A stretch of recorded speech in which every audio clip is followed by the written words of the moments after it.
Detective Ujjwalan ഒരുപാട് positive reviews കണ്ടതിന് ശേഷം OTTയിൽ ഞാൻ കണ്ടൊരു മൂവിയാണിത്.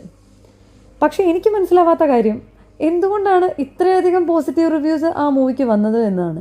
ഇന്ദ്രനീൽ ഗോപികൃഷ്ണൻ്റെയും രാഹുൽജിയുടെയും ഡയറക്ഷനിൽ ധ്യാൻ ശ്രീനിവാസനും സിജു വിൽസണും ഒക്കെ അഭിനയിച്ച ഒരു മിസ്റ്ററി കോമഡി ഫിലിമാണിത്. പ്ലാച്ചിക്കാവ് എന്ന് പറയുന്ന ഒരു ഗ്രാമം വളരെ പ്രശാന്ത സുന്ദരമായ ശാന്തിയും സമാധാനവും നിറഞ്ഞാടിക്കൊണ്ടിരിക്കുന്ന ഒരു ഗ്രാമം. ആ നാട്ടിൽ ഉജ്ജ്വലൻ എന്ന് പറയുന്ന ഒരു വ്യക്തിയുണ്ട്. സ്വന്തമായ ഒരു ലൈബ്രറി നടത്തുന്ന ഒരു വ്യക്തി. ആ വ്യക്തി അത്യാവശ്യം കുറച്ച് ഡിറ്റക്റ്റീവ് ആക്ടിവിറ്റീസൊക്കെ ചെയ്യുന്ന ഒരാളാണ്.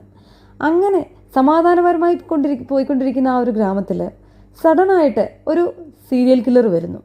അതിനുശേഷം അവിടെ കണ്ടിന്യൂസ് ആയിട്ട് ഇങ്ങനെയുള്ള കൊലപാതകങ്ങൾ നടക്കുന്നു. അത് അന്വേഷിക്കാൻ വേണ്ടി ഇറങ്ങുന്ന നായകനും അതുമായിട്ട് ബന്ധപ്പെട്ട കാര്യങ്ങളുമാണ് ഈ മൂവിയുടെ പ്ലോട്ട് എന്ന് പറയുന്നത്. ഒരുപാടൊന്നും പറയാനില്ല, ഒരു ചെറിയ ത്രില്ലർ മൂവി എന്ന് വേണമെങ്കിൽ പറയാം. പക്ഷേ ഒരുപാട് പോസിറ്റീവ് റിവ്യൂസ് കേട്ടതിന് ശേഷം മൂവി കണ്ടതുകൊണ്ടായിരിക്കാം, എന്തുകൊണ്ടായിരിക്കും ഇത്രയധികം പോസിറ്റീവ് റിവ്യൂസ് വന്നത് എന്നായിരുന്നു എൻ്റെ ആലോചന.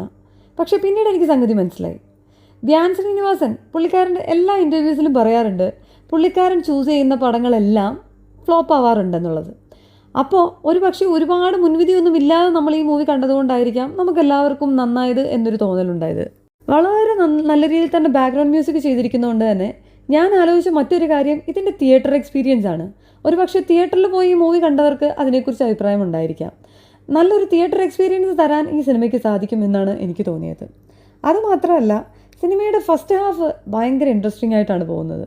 കാരണം സീരിയൽ കില്ലറിനെ കുറിച്ചും ആരാണ് എന്നറിയാനുള്ള നമ്മുടെ ഒരു ക്യൂരിയോസിറ്റിയൊക്കെ ആ ഫസ്റ്റ് ഹാഫിലാണ് പീക്കാവുന്നത്. സെക്കൻഡിലോട്ട് വരുമ്പോഴത്തേനും അതിൻ്റെ ആ ഒരു എനർജി ലെവൽ പതിയെ കുറയുന്നുണ്ട്. ലാഗ് ഇല്ല, പക്ഷേ ആദ്യത്തെ ഹാഫിൻ്റെ അത്രയും ഒരു എനർജി ലെവൽ സെക്കൻഡ് ഹാഫിന് ഇല്ലാത്ത പോലെയാണ് എനിക്ക് തോന്നിയത്.